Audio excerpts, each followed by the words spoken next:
I consider myself a determined person. I set goals and I like to keep myself busy and productive. With the sum of my work out there, it can be seen that I have good work ethic. However, every single day, I fight to not stay in bed and do nothing. I love doing nothing. It feels so good, but then it feels so bad. I have an abusive relationship to being lazy.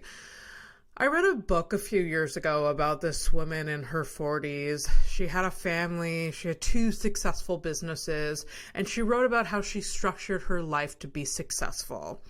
She wakes up at 5 a.m., works out, works for 18 hours, all while taking care of her family and being the best mom and wife ever. And she repeats this every single day. I see a similar trend on TikTok with people that gloat about their productive lives like this.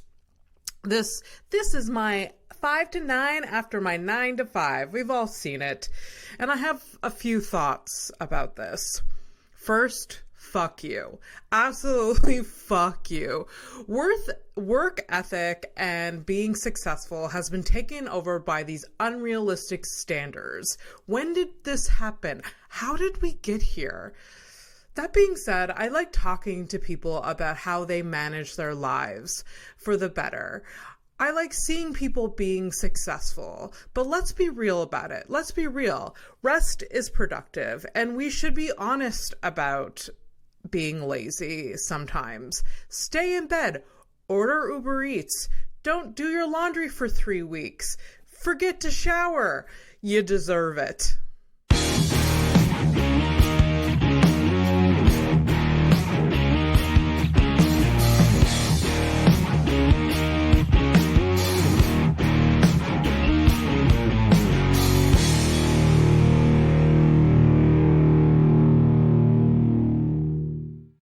You've been off all week. What's your normal day to day? Normal day to day, I wake up, usually work out myself, train people. Okay. A few clients I still work with from the fighting days, and then just like regular people. And then if I have any work to do for my restaurants, and then get focused on comedy. Yeah. Jesus Christ. Okay, we're going to get into it because it goes with the theme. All right, welcome to House of Stone, the podcast where everyone has a story and we get into the nitty-gritty of it all. Today's guest, we have James Mancini. Hello, James. Hello, everybody. Hello, House of Stoners. Is that what they are? The House Stoners? of Stoners? I want to call them HOEs. Oh, okay. Because the acronym... HOS, it is not catching More on. hoes. It's not catching on. No one uses it but me. I'm so happy to have you here. Yeah, it's fun. I always start with a little intro. So you sent me some things. I've sort of put it together just so people get to know who you are a little bit. I sent you my LinkedIn bio, which is probably the easiest. Or that's what I sent you.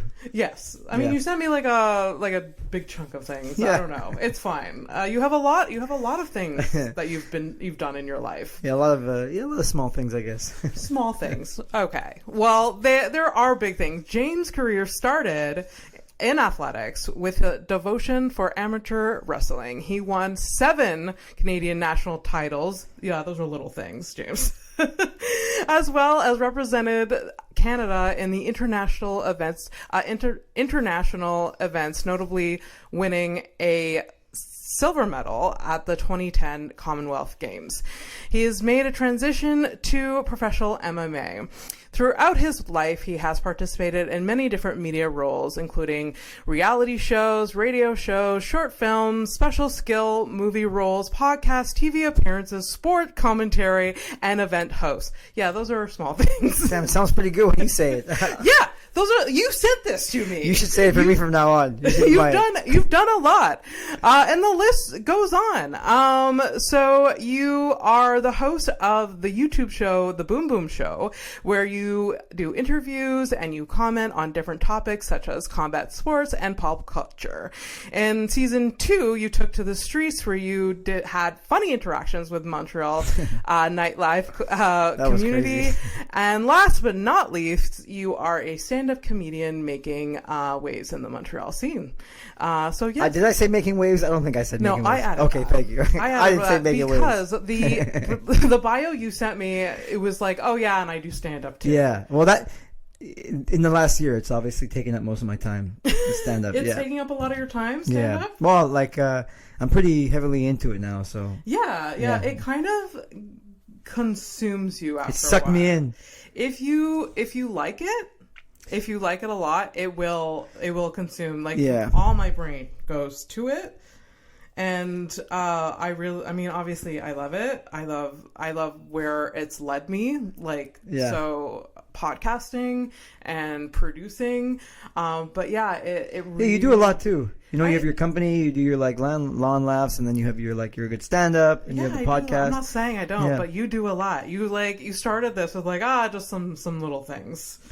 I think the secret is I never had an actual job, which is like I think that helps when you never. I always found a way to kind of like go around having a 9 to 5. Yeah. I can't express to you how much I hate the idea of a 9 to 5. Yeah. I have gotten around it as well.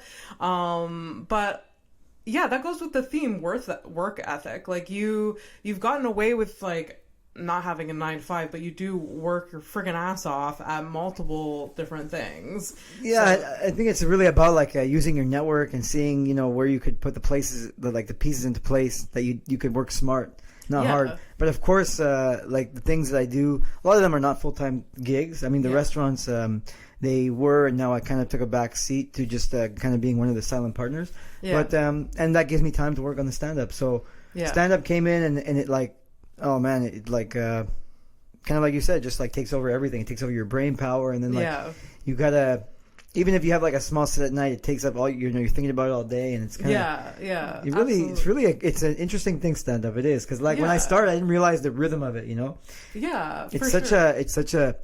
it's so interesting. Like if you've never done stand up, because you see people like develop bits, or you see people like who are really good on stage, but there's a rhythm to it, and it takes a lot of practice. You know. Oh, it takes so much practice. Mm-hmm. Like I became obsessed with stand up as a fan before I actually did. Who'd you stand like? Up. Oh, I like so many. Okay. So like, there was a big like when I first got in. It was like 2010-ish. Yeah. Oh, and like, wow, okay. So like it's been a while. But like, the big names back then was like Louis C.K. And I mean Bill Burr is still big. And then it kind of transitioned into like more lesser known comedians like Pete Holmes, which he's big now. And Moshe Kasher is like one of my favorites. And so I became a huge fan of stand-up. And because living in Montreal, it's kind of easy to become a fan because of the festival being here once a year. And like you can, see great comedians at like a lower price tag than like, going to New York or whatever. Yeah, I used to go to a lot of Just for Laugh shows. I tried to go like every year. Yeah. In my 20s and then early 30s, and then I kind of stopped, and then I ended up doing stand-up, which is kind of funny, but yeah. So it just really so I became obsessed with stand-up before I did it, so I knew sort of how much the like comedians grinded, and like, but you like it's very like a reality check when you're in it for real, because you see how much they're working towards like getting the certain joke better, and like getting stage time, and like, I hate this word, but networking and whatever, but we kind of have to do that to like kind of get ahead. But there's so many elements that like you said make a good stand-up, and some people can do it less than others. Some people take a lot. I think I'm someone that like just needs to get up there. And kind of I'm like kind of someone that writes on stage, and I figure it out. So like you said, there's a lot of waiting around. There's a lot of like, okay, you wait for a booker, you wait for you network, you try to get on stage, you try to, and I'm someone that like I try to be around the people who I think could help me out, and again, I'll help them in return too. I'm not trying to take from people in the sense of like, if there's anything I do, like even if it's a small thing, like buy someone a drink or take them home after, like if I know someone's running a show and they're staying there all late. Sometimes I'll, ask the show host if if he has a ride home, like something like that goes a long way because like it's a nice gesture, and sometimes it feels like a rarity when the scene that could be like some people can have blinders on, they're just in it for them, but it's like it's nice. Some people are focused, and it's good to be focused too. It's good to be have that mindset where you just really want to get your work done, get in, get out, which is cool too. You don't want to like hang out and like whether just like smoke weed or get drunk, you want to go home and focus. There's something to be said about that too. The people are in and out, but I try to give back a little bit because I knew like in the athletic days it's a lot of like that too. It's a lot of give and take. Yeah, so like I guess you learn that like in your like athletic career is just like help out and like it like some of the things are like you have to do it as a team, right? Yeah, it's very similar because it's I played individual sports, combat sports, and then comedy it's individual, but you need. Like you said, you need the restaurants, you need the shows, you need the rooms, you need the bookers, you need the agents if you get to that level, you need the people who are editing if you need some help editing. Like, there's a lot of that goes into it. So you got to be. I mean, I think you have to be nice to people, and hopefully it does get you there quicker. It does it definitely helps. It definitely contributes because like everyone knows that like James is like a nice guy, and like I never see it like, oh, he's just in it for himself. No, you're just genuinely a nice guy. But I also want everyone to do well too because I see the big picture too. Like I see that like if you do well and you attract someone, then that might attract them to me, and in turn might attract other people. So like you do want other people to do well, and you want. Yeah. It's like there's so many people are encouraging younger comics, and it's so cool when you see that, Yeah, absolutely. You hear that story a lot with like bigger name comedians, like, oh, I like, Bill Burr asked me to like do this one show with him, and that like changed my career and stuff like that. Like those little gestures. I mean, that's a big gesture, but like it's always good to like, be nice. Just be nice. Yeah, and you never know. Like I read Sebastian Maniscalco's book, and he was talking about how he wrote a book. Yeah. Okay, was it good? Yeah, it was great. The first half is great. The second half he talks about it's like he's already rich, so it's like it's not the same thing. When he's rich, I was like, all right, all these stories. You want to hear about the struggle? Yeah, the struggle, like how he went from Chicago to LA, and then he went in debt to his dad like $10,000. He had to go back to work, and then he kind of also was an introvert, surprisingly, and didn't talk to the bookers. But then he got the what's his name, Andrew Dice Clay gig. Yeah. So he was opening for him a bunch. So he had that kind of fame, but that lasted only a certain amount of time. And then it's funny how he kind of went down after that. You think that would help him back up, but then you're stuck with a bunch of old. Yeah. Because unfortunately, Andrew Dice Clay's an 80s comic, so you've got like his old crowd, and they're not really they don't really want to watch a young comic come up. I can't imagine Andrew Dice Clay's audience being Sebastian Maniscalco's audience. So that's kind of where he got stuck, and he talks about in the book. So it's interesting how he had to go back on the circuit, and then and then find other opportunities. And he got his big break with Vince Vaughn in that like Western tour. They did like some tour, and with John Caparulo or whatever, that super funny small guy. I mean, progress and success isn't linear, and everybody has a different path too. It's crazy on a crazy different path. Yeah, it's I mean, like you are a great example of that. Like you had a career from a very young age as a like athlete, right, and you're very, very devoted to that for many, many years, and like you're still like athletic. You have your clients that you train, if I'm not mistaken. Yeah, so I have people that I still work with from the MMA days, and then from the wrestling days, and then I have guys that I even fight manage too. So I have a few guys that I manage in fighting. What is fight manage? So guys that like need professional fights, kind of like it would be like a talent agent for. Oh really? Yeah, like I get guys fights and I sign their contracts for them, and so I'm still involved in MMA, which I am. I hate to say I am fading out. It's taking a little bit too much of my energy, and I'd like to focus more on entertainment, acting, and stand up because I do act as well, and I saw it like in your bio. Yeah, I've booked a few things. But again, acting has less control than stand up. Stand up you can control your own destiny. Funny's funny. Yeah, like when acting is like well, you don't have the right look. It's there's so many aspects, random factors that like you can't control. Like I look like me. I can't change. You can't do that. Yeah, and I find myself doing a lot of stuff. Like I have a great agent. Shout out to Marla Mann in Toronto. She's fantastic. Thank you, Marla. If you're looking for someone else, let me know. Yeah, you should represent. Go hit her up. I don't think I have interest in acting that much. But she, like, you get these self tapes, and you're like the third basketball guy. So then, like, you're not going to practice for it, because they're going to swipe it, and it's like almost Tinder, they'll swipe, and if this guy's not the look we thought. So I'm like, you're not going to like practice, be like, oh, you got to shoot the ball, like it's Yeah. If it's like long form, if it's like television or film, for sure I'm gonna put time into it. Yeah. But I won't. All these like auditions, it's acting is rough too. Like that's a rough hustle too. Even though it's not. It's hard on your self-esteem. Self-esteem, from what I gather. Yeah, you got to be okay with a lot of rejection. Which as a comedian, I hate rejection, and we get it a lot. I think a lot of comedians hate rejection. We get like micro rejected a lot, and it just builds up inside. Like when like a joke doesn't hit, or like we don't get a show that we want to be on. I know, and I found myself being like overly competitive in comedy, especially year one. Really? Yeah, because I would do like a Hurley's mic or like one of these smaller open mics or like third floor. Like I fucking crushed everyone else on. And the thing is like, so there's like 3 people in the crowd, or 4 people, or 5 people, and then you do crowd work just to get them to laugh. Yeah. And I don't even work the bits that I want to work. Yeah. And I leave there like.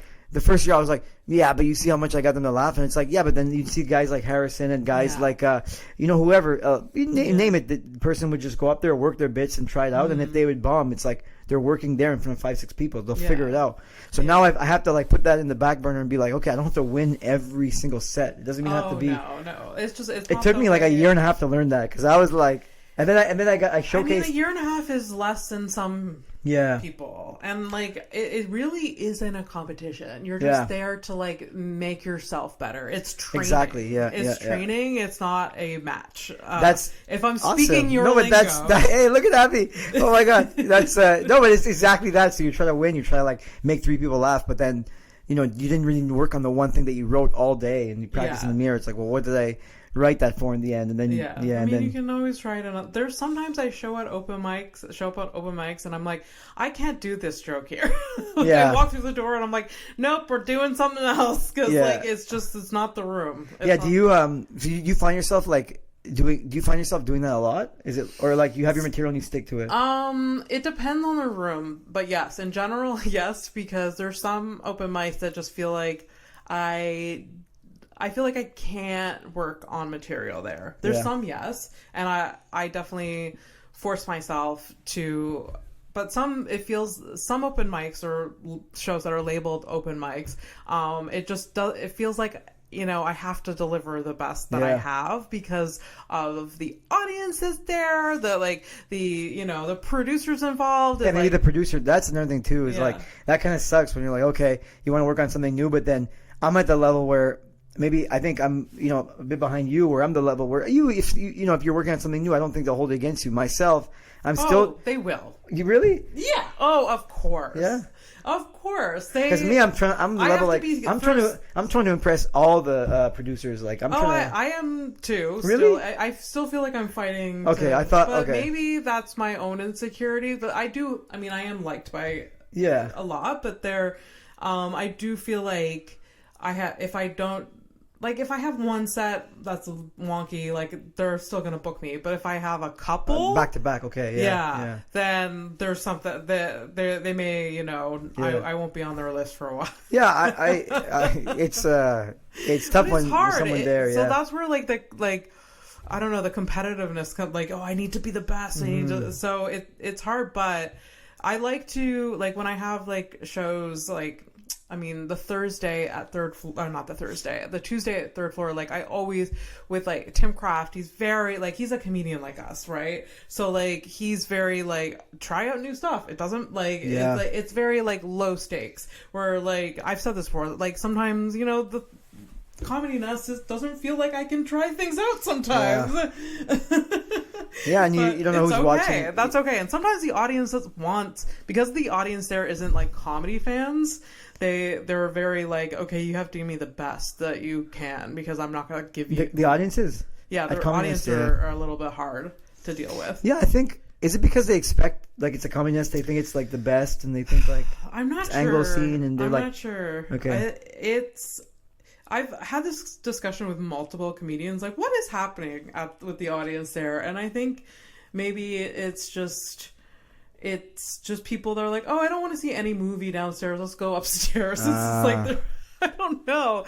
I'm not sure. It's just people... You don't get that fun I don't know. You don't get that like, group of like 18 who are like bachelor party, like let's go, and you just laugh. Yeah. I find you don't get that at the Comedy Nest. Maybe you do, but maybe I think it's a rarity. Yeah. Maybe more on weekends. I don't know, but I'm not a weekend enough comic to know. But I know that I do like. I know that I like. I've done the Comedy Nest. I've done 2 Thursdays and a bunch of Tuesdays and Wednesdays. That's great. That's really great. I enjoyed though. Like I like the room because there is something about the room that's. It's nice. I love that room. It's a little bit historic. Yeah. So my first set was there. Okay, like a Tuesday or Wednesday. Yeah, it was a Tuesday. It was like 7 years ago now. How'd you do? I did terribly. Yeah. It was so bad. Yeah. It wasn't that bad. Like it wasn't. In your mind, it's bad. And if you go watch it now, you're probably like, oh god. Oh, I think it's not recorded. I don't know. I really don't know. It's in my memory. I feel like it was bad, but it wasn't bad enough to prevent me from going further, you know? Yeah. And my first few sets were there because I didn't know the scene at all yet. You're just hitting them up and then trying to get on. So like my first few sets was like the Comedy Nest, and then I met somebody, and then my third set was at the Comedy Works, which is no longer with us. And I met another comedian there that was like, hey, I have a show in NDG at Shaka. Were you around when Shaka was around? But I know what it is, the cafe here, yeah. So they had a show there weekly, and so that's when I started to get to know the scene. But it took me a couple of months to like have the courage to like talk to other comedians and like get to know like where can I perform more and stuff. It was very slow. It was a slow build for me. I don't know. Not me, man. I just like grab like, hey, let's go. You want to be my buddy? Let's go.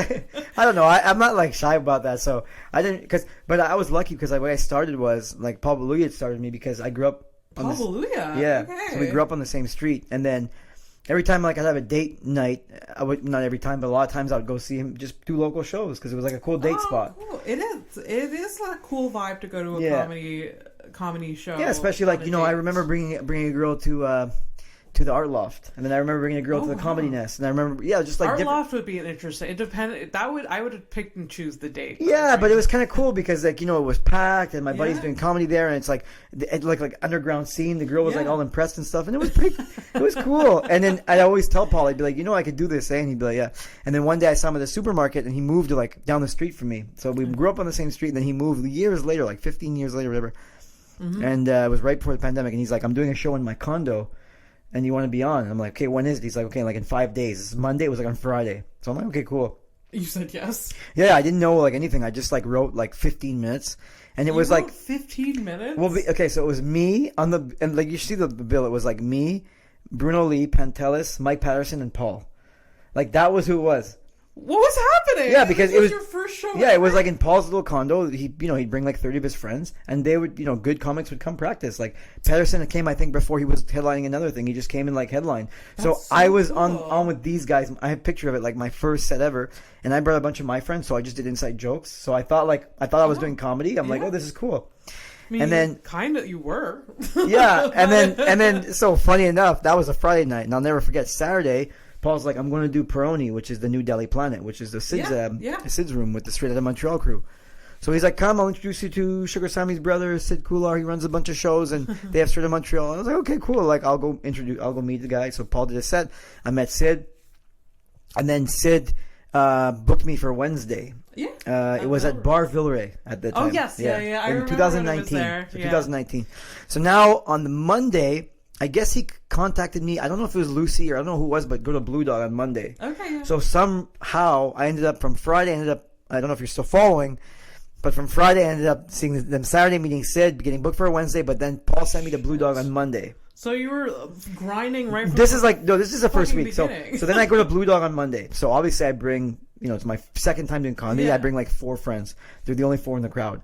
So whoever, I remember, was it Lucy or maybe it was Lucy, but somebody was hosting and they're like, yeah, you'll go up last because we need your crowd. Yeah. So I went on Blue Dog and I was like, okay, this is, I guess, the comedy scene. Like, this is rough. Blue Dog Motel was like a Monday night show where... I loved Blue Dog. Yeah, but like nobody would show up. It was like comics. It was like dark room. I loved it. Yeah, it was cool because it was dark. You never like felt embarrassed there. No, never at all. It was run by Lucy for a bit. It was run by Rashta before she left to like, I don't know. She's in like Asia somewhere now. Yeah. She used to work at Blue Dog and like book comedy shows, and yeah, it was a great vibe. And there was an during the summer they used to do it outside too. Yeah, I didn't even know that. If you remember, I don't know. Anyways, it was I liked it a lot. I hosted a few times there too, and yeah, it was so fun. That it was very low stakes. I like low stakes shows sometimes. Yeah, but it is nice to have an audience, which Blue Dog was debatable. There was always a couple. So that's what happened to me. So after that, I had the Wednesday show at Villeray with Sid. Yeah, and I have the video of it. Amber's hosting, just like he still does now on Wednesdays. They're not at Dog Villeray; they're another place. But I remember I was training. I was still like training to fight. I had a fight coming up, and I was like not taking comedy seriously at all. Like I had my little bit that I had worked out from. You were just like, testing the water. Yeah. So then I went on. So I remember, I'll never forget. I trained I was training really hard for a fight. It was a huge fight I had, and then I like opened the door. It was a Wednesday night. I opened the door after doing like 3 hard workouts, and the place was jammed. Like 100 people maybe. Like I'm talking like jammed. Yeah, there was people there that I knew that were like. It was a really cool room. I forgot I did it about once. And it bombed hard. So that's it. I walk in, the place is packed. So I'm like, oh my god! Like I actually have to do comedy now for strangers. Like this is nuts. Yeah. I went up there. Probably I had the video. I watched it like recently. There was maybe one joke hit, and then that was it. Like I was done comedy until I was done fighting. I was like, I wasn't ready for this. This is crazy. Oh, really? And then Paul called me. He's like, come do my... How long of a break did you take after that? So that was like 2019 around the summer. And then Paul brought me to another he had another mic at his condo. Yeah. So I went. Yeah. Again, he had a great lineup. I don't quite remember who was on that one, but it was a great lineup. And then I did well again. Brought a bunch of friends. So I was like, okay. Careful touching the mic. Yeah. Okay. That's okay. I just got nervous. I'm gonna grab it and break it. The sound. Keep going. Sorry, Paul. Yeah. So then I ended up doing his show again, and then I ended up doing a Thursday. I guess Sid gave me a Thursday at Peroni. Okay. I don't know why, because I don't remember getting it. Like now, you got to do well on Wednesday. Yeah. I don't remember why, but I actually did well there. Like I have it on video. I brought some friends, and that was the last show I did until. And then the pandemic hit. Yeah. And then I don't know why, 2021, so like a year and a half later. The pandemic was a weird, like, if you were just starting comedy right before the pandemic, of course you weren't going to, like, do it throughout, because... Although I am grateful. You're not going to do it throughout, but I'm grateful what happened to the scene after the pandemic. Yeah, it grew a lot. It's so different. It is, yeah. That's what I hear. I mean, I did it for years before the pandemic, and then now, still, the evolution of the scene is it's so different. That's awesome. There's so many newer comedians, because I don't know, like the past few years people were like, fucking YOLO, let's like fucking try some shit comedy. And it catches for some people, so there's like a lot more comedians at it. There's a lot more like female comedians at it, which I fucking love. When I started comedy, James, there was 3 of us. So like it was like it felt a hearty 3 though. It felt weird being like, it was like a men's club, and now it feels like that's so cool. There's a variety of us, different styles and everything. So, and there's more shows. There's definitely more shows, show opportunities to like.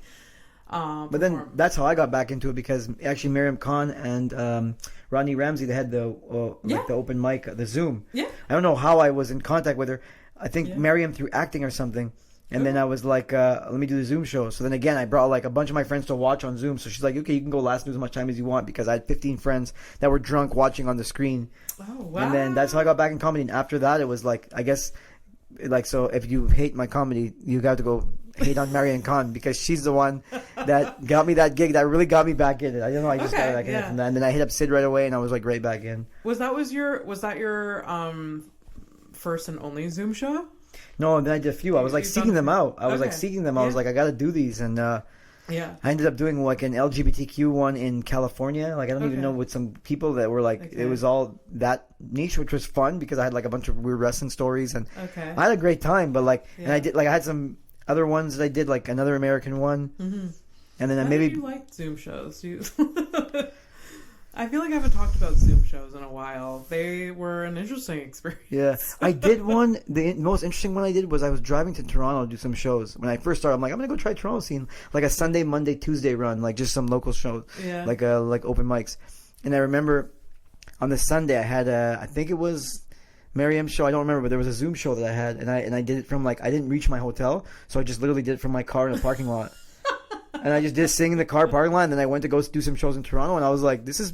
It's kind of cool that you could just do it anywhere. Yeah. Really. That was cool. Yeah. I hated not, like, hearing the response. It just felt like I was just speaking to, like, open air. Yeah. But it was a great experience, some Zoom shows, especially Miriam at, like, the unknown comedy, like, umbrella. I got to know comedians from other cities because of that.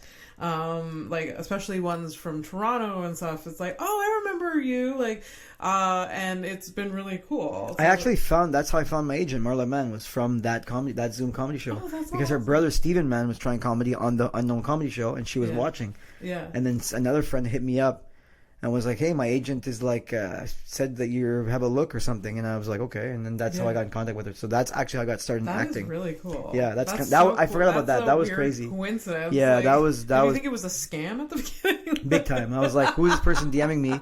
And yeah, it was. That's so funny. Do you think being an athlete and having to, like, work so hard and does that help you now in like being in the industry? Like, we kind of touched on it earlier, like you're good at, like, talking to people and approaching people, which you kind of had to do as an athlete, but like your work ethic, like... there's similarities for sure, but I have to learn a whole bunch of other things too, like like in sports I always got away with being like super work hard guy, but there's like analytical work that you have to do in athletics that I didn't do enough of, and in comedy you don't do it either. You have to. In comedy you have to too. So I'm trying to do that more. But I think, like, the one thing that's good is, like, I don't care if I fail, because you fail so much in as an athlete. Like, you have so many bad workouts, you have so many bad practices. Like, they're not all good.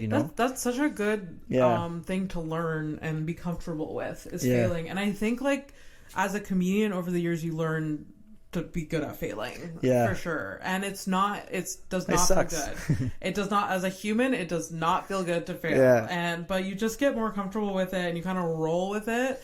But, like, I mean, some days it feels worse than others to fail, but it really sucks. But if you just know that there's, like, another day coming, you have another day, the next day, and you could just you just keep rolling.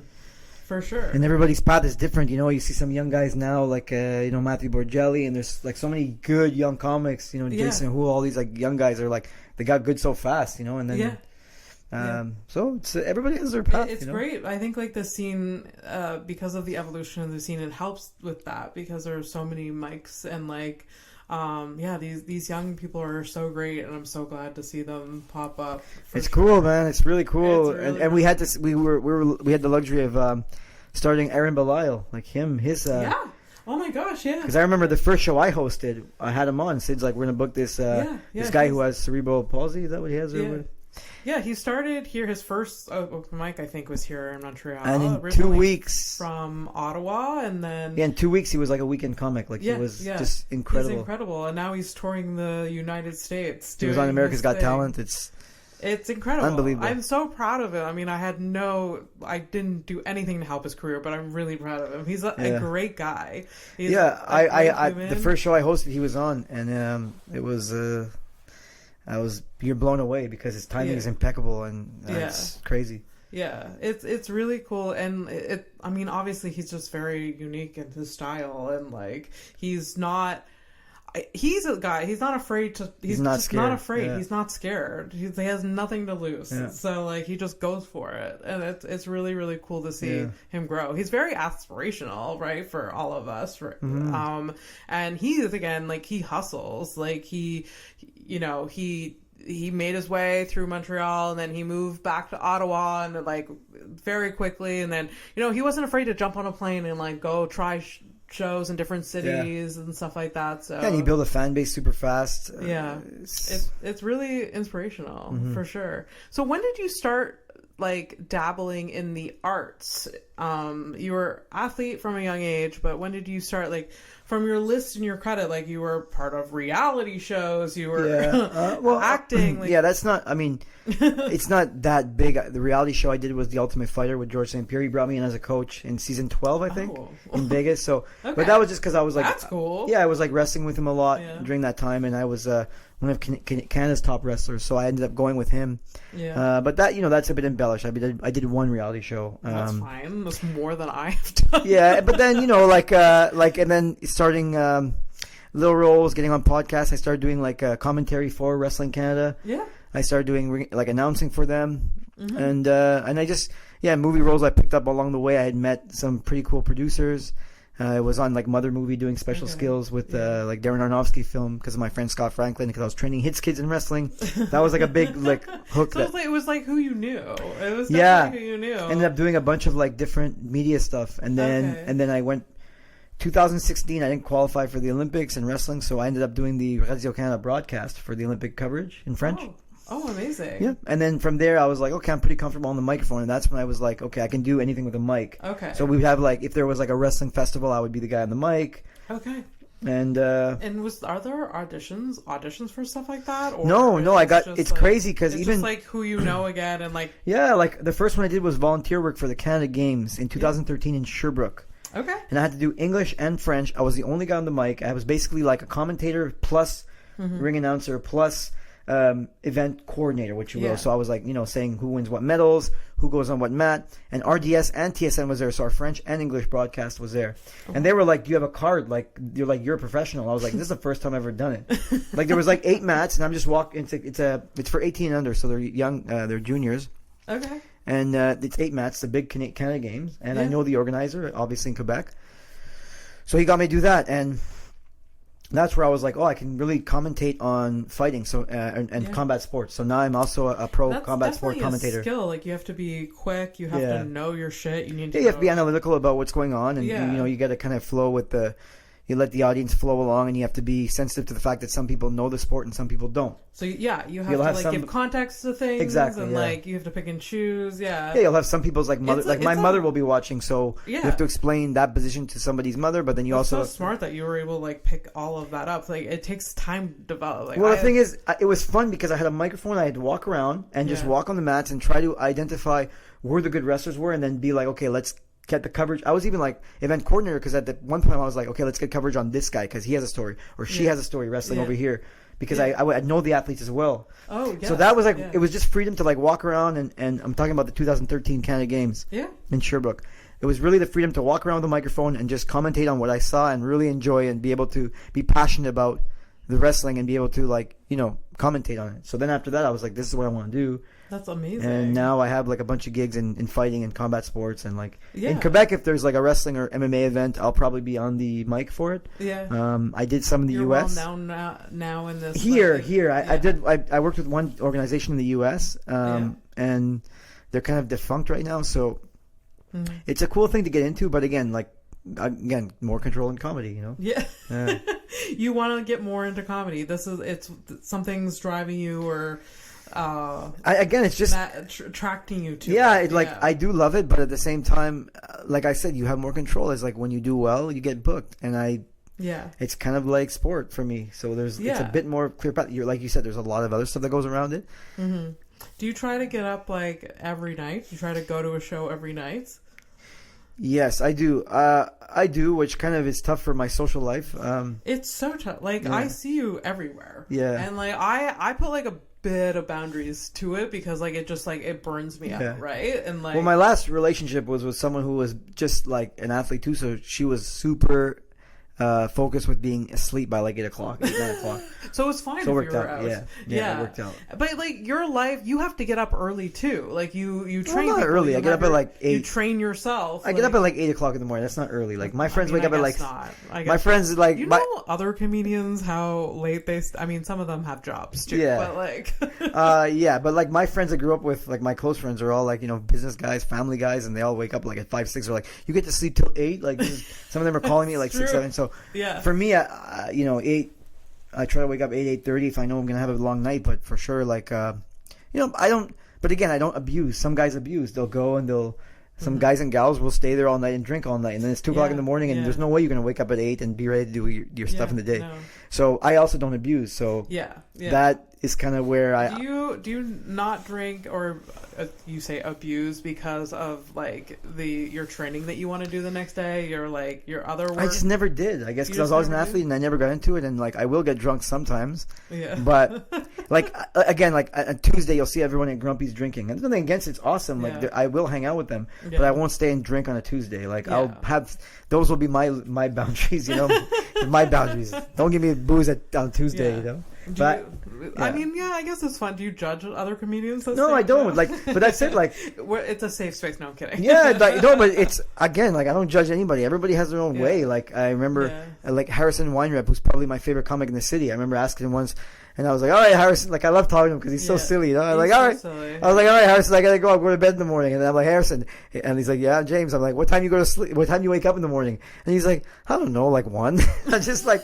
But like, I just found it so funny. I'm like, look at this guy. He's an awesome comic. He wakes up at 1. I don't even think he drinks that much. Like, I see him with a beer, but it's an example of like, I don't care. Like everybody has a different. He's also so much younger than us, James. That's true. Like I forget that Harrison is he's so his young. early 20s. Yeah.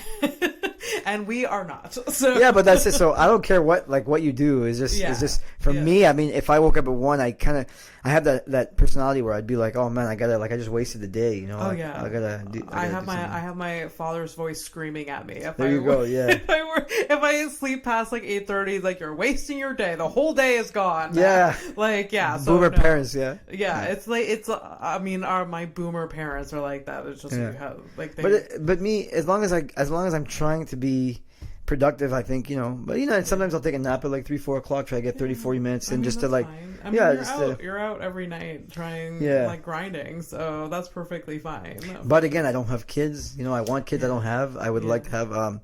So I have that freedom too. I am childless by choice. I do not want. You don't want it ever? I don't want children. Really? Ever. No. So many people are doing that just now. Like not. So many people are doing. It's just like it feels like that.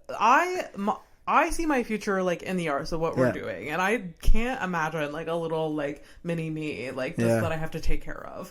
I don't know. You seem like you have the qualities to be a mother, but a lot of people will say that. Like I guess I'm a decent human being, but like I just don't want to. You're better than decent, Abby. Come on. I'd rather focus on other things than produce children or raise children. No, it's not for me. But like I do have a lot of people I know my age that have many children. Yeah. Now I'm 34, almost 35, and it's just no. You're 17. Come on. I'm 17. I'm 18 till I die, yo. But you started comedy like a couple years ago, like you said. You're in your 30s. Do you wish that you started earlier? I wish. It's weird because I wasn't like. I'm a bit of a scatterbrain. Like as much as like it looks like I have everything under control, I am a scatterbrain. I am working on like small things. Like I mean, you mentioned you have various different projects happening. Yeah, so I do have the day job. Exactly. So I do have like ADHD. And it works well for you. It has worked well, but I do struggle at something. So sometimes I think like, well, maybe if I would have quit wrestling a little bit earlier and did fighting a little bit earlier, or sometimes if I would have never fought and went right from wrestling to comedy. Yeah. Like there was so many, because I went from wrestling to fighting to comedy. Yeah. And in the process, I was doing all the other media stuff.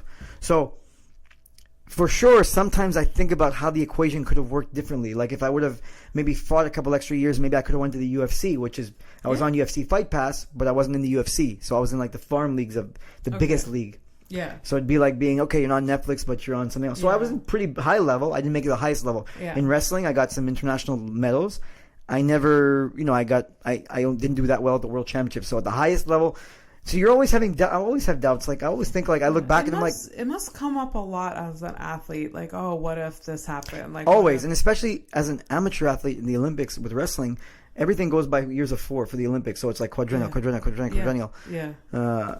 So you're always thinking like, if that quadrennial I would have done it differently, and if I wouldn't have been hurt, and if I would have started earlier, and if I would have did a different weight class.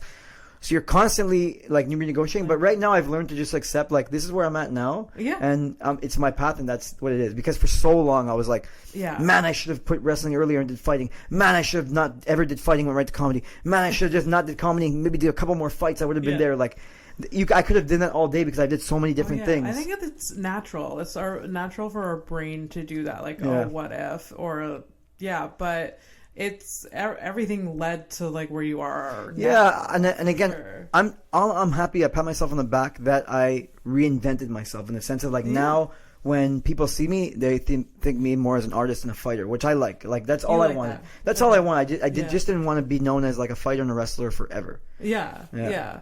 And I mean, maybe as I don't know if I don't know athletics at all. I don't know no sports. I don't know sports at all. But like you may feel like as an athlete, as you like get older, it's like, oh, I can't identify as this anymore because I'm not doing it full time anymore. And that is helping me a lot too, because a lot of athletes have a difficulty when they finish sport. Yeah, it's like, who am I now? What do I do? Like, do I get a job somewhere? Do I get a degree? Do I like? I imagine that's a conundrum that a lot of like people that you've worked with or are working with like are feeling that way. But I think unconsciously that's why I got into comedy so hard. Yeah, because I was just like, I was training every day. I'll do comedy every day. Like, I'm just like whatever. Yeah.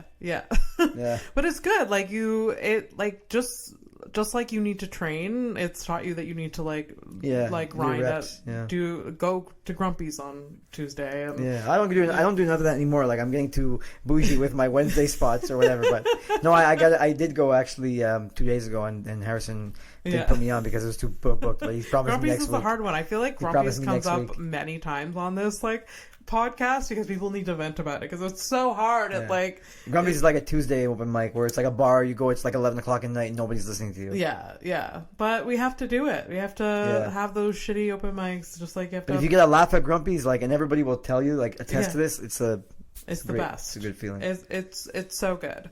So you have various different projects that are aligned with comedy ish, like the Boom Boom Show.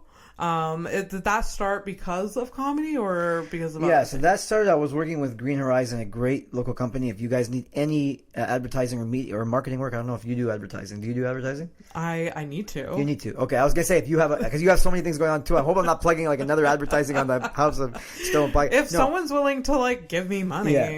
So anyways, I worked with Pascal and those guys at Green Horizon, and they kind of, my last fight was a world title fight. It was a big fight, and he was training at the gym. So he's like, dude, you need a social media. You need like, you need what do they call it when you need branding? Yeah. So they like helped me out with that. So he got me from like 1,000 followers to like 3,000 or 4,000. That's amazing. And it was like, and it was just a 3-month journey with these young guys who were hungry, who were like in advertising. Yeah. And then when I lost that fight and I decided I was done, he's like, we got a studio here. Let's just do a show here. Okay. So I started to interview people there, kind of like you're doing, in popular culture and athletes. And then, obviously, it ran its course because after season 1, it was like, well, do we keep doing this? It's tough. There's no money in it. Yeah. So I kind of, and at that time, comedy was going a bit better, and I kind of parted ways with them. I'm still very amicable with them. I still do sales for them a little bit if I have any opportunities because they're a great company. And I met Gabe Benchamal, who is my videographer and editor now, and he's the one that came up with the idea that, look, let's go on the street, let's put you on the street, man on the street, you're not shy. There's a lot of like even comedians now that started there. Yeah. Like, so I started that this summer, and I got up to like 30,000 followers on Instagram. That's incredible. Yeah. It's really, really fun and funny. Thank you. Yeah. It's really funny because like, it's just like what you were saying, like when you're at like the thing in Sherbrooke where you're like animating or whatever, where you're like on the fly, where like you would like, so like this. It's crowd work. It's basically crowd work. But we simplify it. We go with one question. Yeah. And we stick you to our guns. You can't ask more than one question. We stick to our guns. That's the question. Yeah. If the people don't like it, we go to the next group. Trim the fat, whatever, just go for it. And I'm older, obviously. I'm talking to younger people, so I have to be careful of how I speak. Because some of them aren't even 18, like, so it's like, okay, you got to be careful. You're asking them about like dating stuff and nightlife stuff, and what's the grossest thing, whatever. So that being said, I think that like it's just we stick to a question, we work hard at it. Like when we go out like one night a weekend, And we go out and we work hard, and I just try to interact with as many people as I can, and we see what we come up with on Sunday, and then on Monday we release it, and then all week we'll release these reels. And it was super fun. We're done now because freezing. We're in Montreal. Are we not allowed to say we're in Montreal? Are we allowed to say that we're in Montreal? Yeah. Yes. Okay, so we're in Montreal. It's freezing now, so we can't go on the street and talk shit to people. But am I allowed to say the S word? It's getting crazy now. Look at Boom Boom is going nuts now after an hour. I mean, you can go to the streets in the winter, but it may not be as fun. Yeah, it's not as fun. You may not talk to the most. But the other thing too is because, and you know, I'll tell you a funny story. This happened, and this almost broke my heart. I was doing it once, and it's kind of cool because I got recognized from comedy. Now people are recognizing me from comedy. Like, I saw you at a comedy show. I saw you there. I saw you there. Or I saw you. Or I know what you're doing because I see your Instagram. Yeah. And I remember one time I was interviewing a group of girls, and behind me, this one guy, he was like, "Yo, I saw that guy at a comedy show, and he's like 40." Like, yo. What? I know. What does that have to do with anything? I don't know, like, it's probably because, and then it like hit me. I was like, I'm here on the street talking to kids. I'm like 39 years old. I was 38 at the time, whatever. Yeah. And I'm like, what the hell? So all that to say is, like, me and Gabe, we're kind of, now that it's the winter, we have a studio as well. And we'll have to have you on if we ever have a show. I love it. And we're going to start doing something in studio, like maybe some social commentary, maybe some kind of reaction videos on YouTube. So we're finding something different to do. So look out for what we got. Season 3 is going to be different. Follow the Boom Boom Show. Season 3 is going to be different. That's amazing. We might be back. We might be back on the street, but we're not sure. I mean, you can do both eventually. Yeah. Like, nothing is like tying you to. I'm just confident, like, because I got those followers and because I found a niche that works. Yeah. And I could do it again with something else. It doesn't. Yeah, the man on the street thing is such a good idea, and like there's not a lot of people doing, but like there's people doing it, and it's like people love it. People love that content, and because like you can get like short clips from it, like people's attention spans are so. But the craziest thing, the one that got us viral was a long one. It was we had to cut it down because it was like a 2-minute video. Yeah. And that was the first one that got us. And I remember watching the views go to like 3-4 million, and you're like, whoa, like this is real, like wow. Yeah. I had a clip last season of House of Stone. It was with Gabe and Amber that hit like, I think it was like 2.6 million, and like it was insane. Like I've never seen something like that. Yeah. It was like it really fed my ego a little bit. Well, it freaks you up, and it feeds your ego. Yeah, this many people. Like just like so many followers, so many comments, and some of the comments were just like horrific. But it was really interesting experience for sure. But yeah, I can see why it like you're getting a lot of hits because it's just so funny and it's so genuine and real. Like your reaction, your question, they're like it's just so real. Essentially it's crowd work, and you got to be into it, and you got to you have to kind of coax them a little bit. I like in French I call it le petit tannant. I like to be like the little shit disturber, you know. but making it fun. Like if I see it's going in a bad direction, I'll make sure we don't just abandon it. Like there was one recently we took down. It was a girl, and she was kind of saying like, oh, the guy like who was accusing me of cheating on him, and then I locked myself in the bathroom, and he was right, I was cheating on him, and like I got a restraining order against him. And so it was like, so there's like illegal things. Well, no, it's just not even that, but like it got 1 million views, it got to 1 million, and then some people started writing me like, look, she doesn't want this out there, like, and I think she had wrote me in my request. I didn't see it. Okay. Because at that point I was getting a ton of request messages, because when you start getting those followers, you get a lot of requests, and a lot of it's like spam. And then somebody reached out who had like 1 million followers, another like influencer, and she's like, I know this girl personally. This is the kind of thing, because the comments were awful.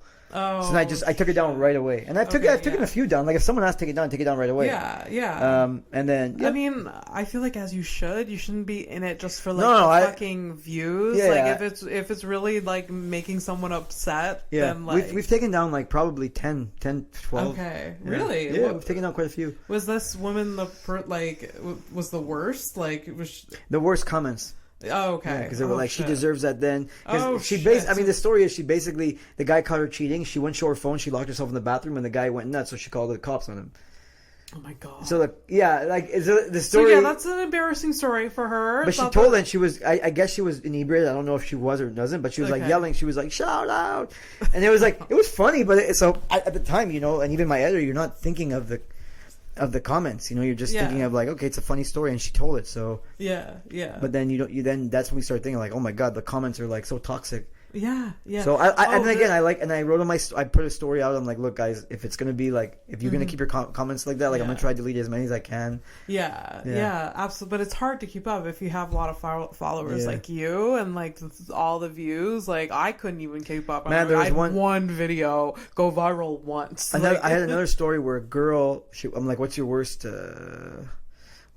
date you've ever been on? And she's like, I went to Lebanon with my boyfriend, and then I had to fly home because he cheated on me, and I had to buy a $3,000 flight. And then the girl that he cheated with was in the comments, and she was in the comments, and the girl's aunt was in the comments, and the boyfriend was in the comments, and it's still going like to this day. Like it's going back and forth, back and forth, back and forth. I swear. And people are like, team. I'm not gonna say the girl's name. Team her, and then team him, and team her. Whole fan base. Oh yeah. Like it was going on, and it was like it was. That is wild. But to tell you, that girl, she never asked me to take it down. No. And she was like, this is my story, and that's it. And that one has probably, I think, a couple million views. So, and crazy comments. Like, people are like, team her, team him, and then team the ex, and then team the new one, and then sloppy seconds, and like, it goes on. Like, it's crazy. Shit. Yeah, it's still going on to this day. That is nuts. You have to do it again next summer. Like, I feel like there's something really special there. I don't know. We'll see. We'd like to. We even went to Toronto with it, went to Ottawa with it. So Toronto was great. Yeah. Why do you think it was good? Like better than here? Yeah, because first of all, Anglo. So half the people here, even more than half, they're like, it's not that they're.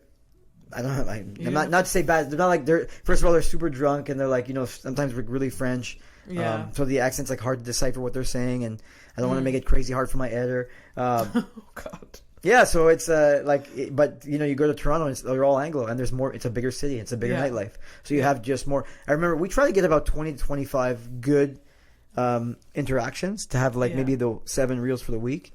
In Toronto, we got 84, 85. Shit. So we probably still have backlog that we can still upload from that trip. Yeah, that's amazing. Yeah, that's amazing. So when do you start making content with the Boom Boom Show again? This is it? We're trying to figure out what we're gonna do during the winter. Like I said, it's probably gonna be some social commentary type thing or reaction video. Yeah. I don't know. Probably in about a month. We're gonna sit down. We're gonna take a look at it. Yeah. And what do you think you like more? Do you like making content more? Or do you like doing stand up, like being on stage? I think like my heart stand up. It's more rewarding right away. Yeah. I think doing content is something I could see myself doing for like in conjunction with like you. Do you want to do like a content skits or anything? Or I love doing podcast. I have had clips for the podcast that were like fun. I've thought about making content, but like it doesn't feel authentic to me. Yeah, just do what's authentic. Yeah. I think I do like making stories from time to time. So like if something weird happens, but like it is fun. Like I get the appeal of it. But I don't have the you have like your co-producer, a friend or whatever that like is editing, right? On I don't have the patience to do all of the back work for that. Yeah, like my Instagram page is half his. Like I told him like whatever we get, and we've got monetized in the sense that in the form of people approach us to do like content for them, and we've done it. Pay them half, and where like I don't know. Well, maybe if I get enough followers, I would. But you know what I mean. I need to be incentivized a little. Let's go, guys. Get on it. Stop messing around here, man. Yeah, please like and follow. Look at this nice flower pot. Come on. Yes, yeah. Mike got these for me. I feel very special today. Good guy. You also are a producer these days of some shows, co-producer. Are you liking producing live shows? I do. I do like it. I like the one Best in My Restaurant, Mauvais Garçon. I'm partner in a restaurant here. It's a great restaurant. Yeah. We do like a pro mic there. Mm-hmm. Where we have like an opener, a middler, and then a headliner, and then I'll usually bring on 1 or 2 open micers just to throw them in there, throw them in the mix. And usually I tell them, look, it's kind of not that shitty, but I'm like, look, I'll incentivize you if you bring people. Because during a show, bring people, you'll get a lot of stage time, like not 5 minutes. You get to do as much time as you want. Yeah.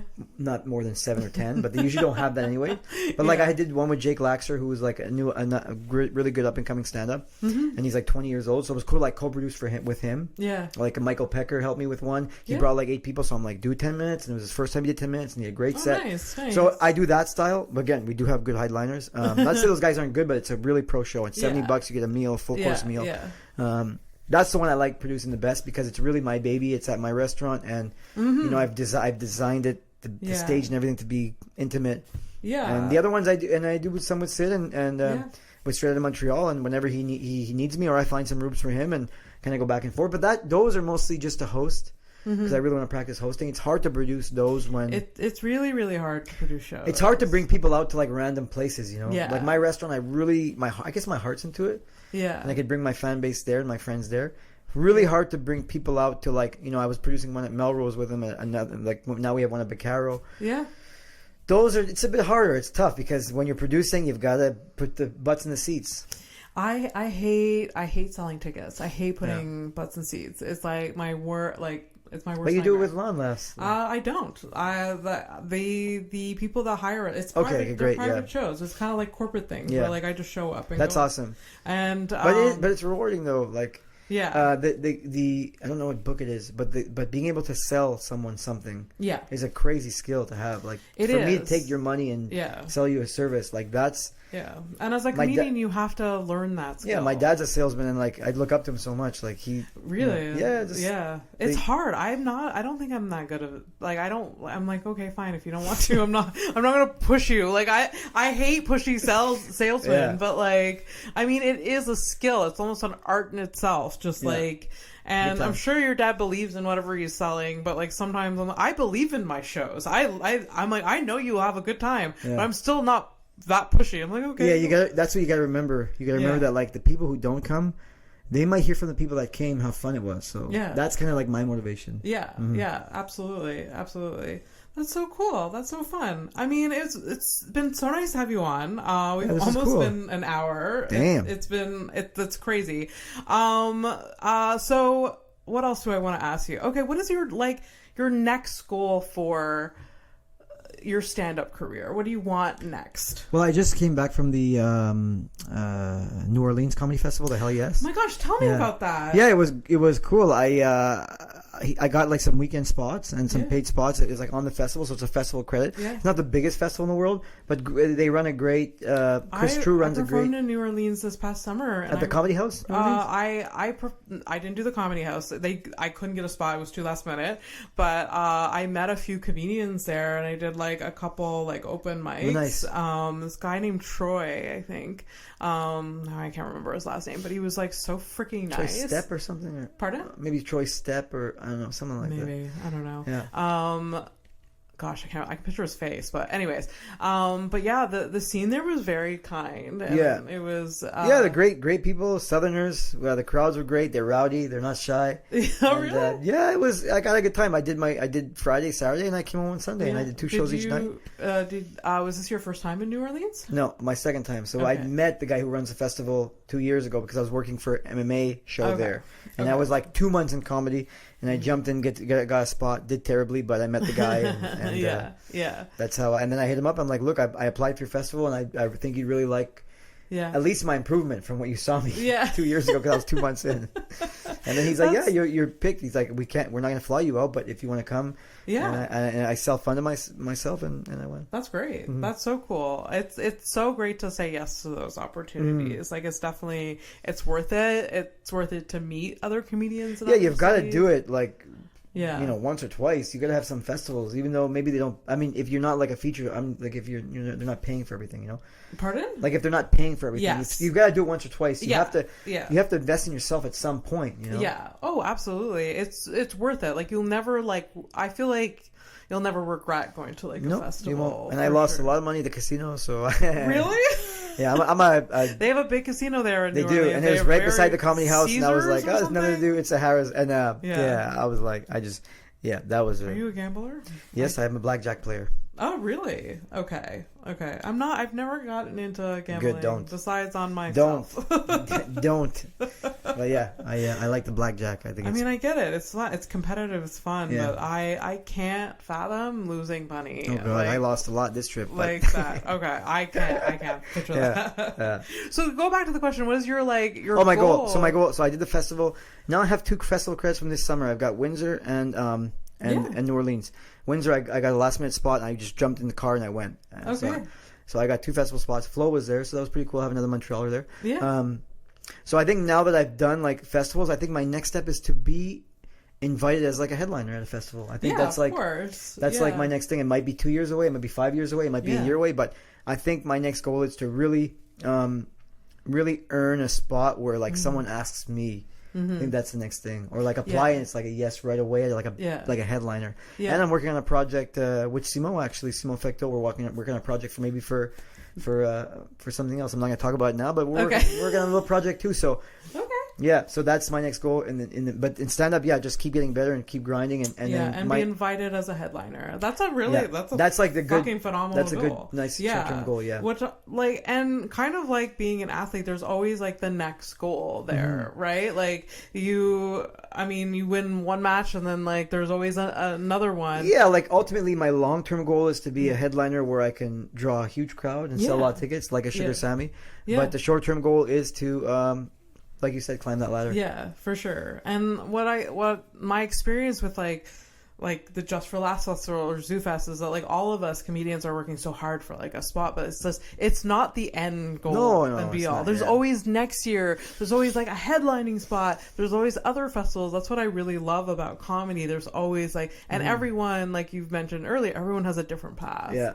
So it's so interesting to see everyone's path going differently, and it shouldn't be a competition. We're just all at it. I know. I don't want to get I don't want to get my social media bigger than funnier than I'm bigger than I'm funny. That's my goal too. Like as my social media grows, I want to be as funny as my social media. Oh yeah, that's always a good goal. That's a huge goal. You don't want when I started to get a lot of followers, and I admit a lot of people are booking me because of the following too. Okay. And I think New Orleans that could have been too, because once he saw my following, and he even mentioned at one point, if you want to do your man on the street stuff here, we'll pay you a bit more if you just shout out the festival. Okay. But I was like, man, I can't he told me a few days before, and I was like, I gotta fly my guy out there. I'm like, do I really invest in this right now? We're not really doing it in Montreal. Like, I just said no, I can't. But he said, okay, cool. Maybe next time. Yeah. Maybe the next festival. Who knows? Yeah. And again, it's great that you went, and it's great to you made this connection. You made probably more connections while you were down there. Absolutely. And New Orleans is so fun though. Yeah. Just like